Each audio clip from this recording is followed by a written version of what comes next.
back to my channel where we are diving deep into the hero's journey. This week we're going to look at the ally. Now, the ally is an interesting one of those 8 mandatory characters that we have in a hero's journey because the ally often does double duty and sometimes we don't need them. Now, what do I mean by that?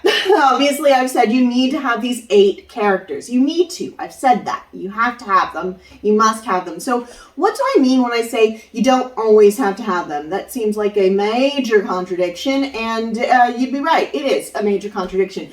And what I mean by that is that the ally has a very specific role to play, but the role isn't labeled and identified in the same way that the other characters are. The hero, for example, is our window into the story. They are the one that show us how the story works, how the world works. They are our gateway. We follow them on the journey. That's why it's called the hero's journey. The mentor obviously is the source of a lot of exposition, the source of a lot of guidance, and shows us the extraordinary world. The threshold guardian stops us from going there. The herald is the call to action. The shadow is the antagonist and that brings all the conflict. But the ally doesn't have a specific role to play other than a helper to the hero. So you can have a lot of allies, like Encanto does, or you could have just one ally, and that ally can do the role of some of the other characters, like the trickster and the shapeshifter, which we will be looking at in a couple of weeks. So just hit that subscribe button because you'll want to know about those guys.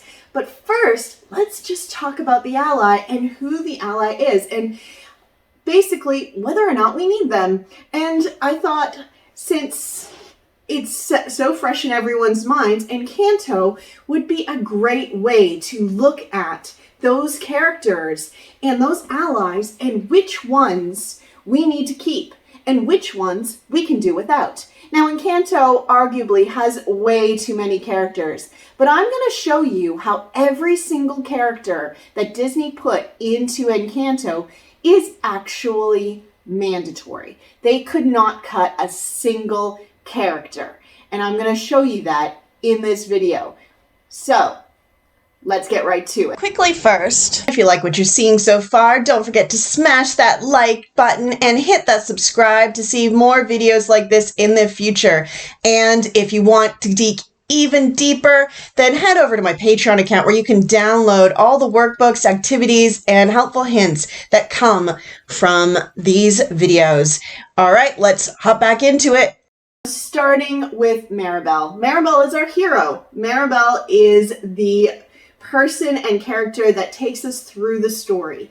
Now, this week I'm giving a workbook, and in that workbook you can decide what kind of hero you have, and you can define that character. Now, one of the questions that workbook is going to ask you is why this hero? Why do we follow this hero through this story? And if you can't answer that, or you could drop in any other hero into this story, then it is not the right hero for the story. And the reason Encanto has to be the journey of Mirabel is because Mirabel is uniquely qualified. Mirabel is uniquely qualified in the fact that she doesn't have a quote-unquote gift. She's also uniquely qualified in the fact that she cares passionately about her family, and she wants to be among them and a part of them. She's also uniquely qualified because of her special relationship with Casita, which we really see right now when she is saying, doors, drawers, doors, let's go. Yeah, because here we go with Mirabel. We show how she is uniquely qualified to be this hero. So, who else is in this story? Now, there is Abula. Now, Abula is an ally we can't cut either because Abula is the shadow. Oh, now I'm going to get to the shadow. We're going to dig deep down into the shadow character. We're going to look at that in the future as well.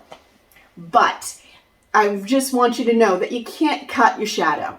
You can't cut your shadow, and your shadow doesn't have to be a character, and it doesn't have to be an ally like Abula is in Encanto, which you can't cut. Now, I want to pause. These kids, could we cut these kids? No. And you know why we can't cut these kids? We can't cut these kids because we need Mirabel to explain to us who everybody is, because there's so many characters. So we need these 3 kids to be there in order to ask Mirabel who everybody is. Who's a sister? Who's a cousin? We need that down. Now, what about Mom? Can we cut Mom? No, we cannot cut Mom. And the reason we cannot cut Mom is because where would Mirabel come from if she didn't have a mother? She also serves as a minor mentor in the story. And what about the uncles and the aunts and the dad? No, we can't cut them either. They also serve as minor mentors, and also they serve as exposition deliverers. So we see the history of Bruno and where Bruno came from. Now, as I said, we're not cutting Abula because she's the shadow, but we also can't cut Bruno because Bruno is ultimately the mentor. And I say that in this video here. Now, can we cut the sisters and the cousins and that? No, we can't. We can't cut them either. Why can't we cut them? Wait, who's the sister and who's the cousin? There's so many people. How do you keep them all straight? Okay. So many kids in our house, so let's turn the sound up. You know why? I think it's time for a Grand Kids Roundup. Grand Kids Roundup. We can't cut Antonio because he brings through us the pain point for Mirabel, because if Antonio didn't get his gift, then we didn't get the pain point, and we don't have the inciting incident and the herald. We can't cut Luisa because Luisa gives us the first clue into the story and tells us to go after Bruno. We can't cut Isabella because Isabella is the shapeshifter.